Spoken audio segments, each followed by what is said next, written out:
हनुमान बेनीवाल राजपूत समाज व करणी सेना से क्या मांगेंगे माफी, क्योंकि 8 तारीख को करणी सेना और हनुमान बेनीवाल नागौर के अंदर होंगे आमने सामने। तो क्या हनुमान बेनीवाल है पहले ही माफी मांग ले, क्योंकि हनुमान बेनीवाल ने जिस तरह राजस्थान की बहन बेटियों के ऊपर जो टिप्पणी की है, मुगलों को लेकर जिस तरह प्यार हनुमान बेनीवाल का जागा है, उसके बाद में हनुमान बेनीवाल का जबरदस्त तरीके का विरोध है वो चारों तरफ होता हुआ नजर आ रहा है। क्योंकि हनुमान बेनीवाल ने इस तरह के बयान पहले भी दिए हैं, आपने देखा होगा ओसिया की पूरे विधायक दिव्या मदेरणा के ऊपर भी बयान है वो हनुमान बेनीवाल ने दिया था। अब तो हनुमान बेनीवाल ने कहीं कहीं हद है वो भी पार कर दी गई है, परंतु यहां राजपूत महासभा ने भी हनुमान बेनीवाल को है वो कड़ी चेतावनी दी और हनुमान बेनीवाल को ब्लैकमेल तक भी बता दिया गया है। परंतु हनुमान बेनीवाल क्या इस बात को लेकर माफी मांगेंगे, क्योंकि हनुमान बेनीवाल ने हिंदुओं की बेटियों को कहीं कहीं टारगेट करने का जो अब की बार काम किया। मैं हिंदू शब्द का जिक्र इसलिए कर रहा हूं क्योंकि जो मुगल आए थे,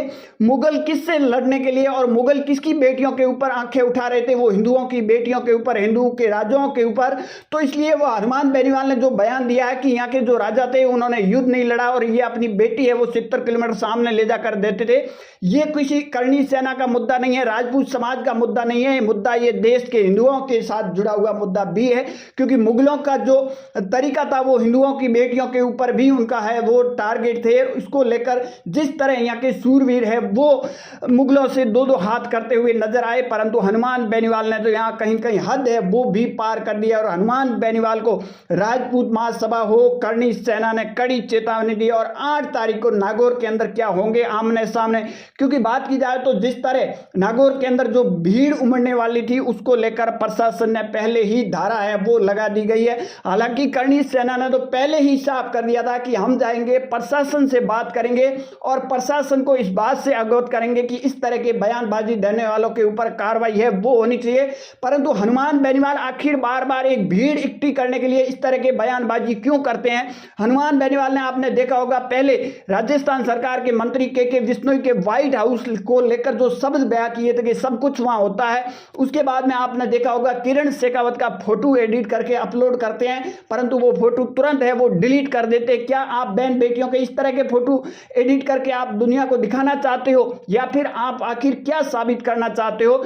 उसके बाद में आपने देखा होगा हनुमान बेनीवाल ने रविंद्र सिंह भाटी को लेकर एक बयान दिया, रविंद्र सिंह भाटी को लेकर यह बयान दिया कि वो तो एक जातिवादी नेता है और उनकी वंश चले तो वो जाटों को राजस्थान से बाहर निकाला है, परंतु रविंद्र सिंह भाटी का इस तरह का बयान नहीं था। ये बयान हनुमान बेनीवाल इस तरह के बयान देते हैं, जातिवाद का दूसरे के ऊपर आरोप लगाते हैं, परंतु उसके बाद हनुमान बेनीवाल यहाँ नहीं रुकते हैं और उसके बाद में हनुमान बेनीवाल देख रहे थे कि राजस्थान के अंदर एसआई परीक्षा भर्ती रद्द तो हो नहीं रही है, सरकार इस मसले के अंदर सरकार का कोई नुमाइंदा है वो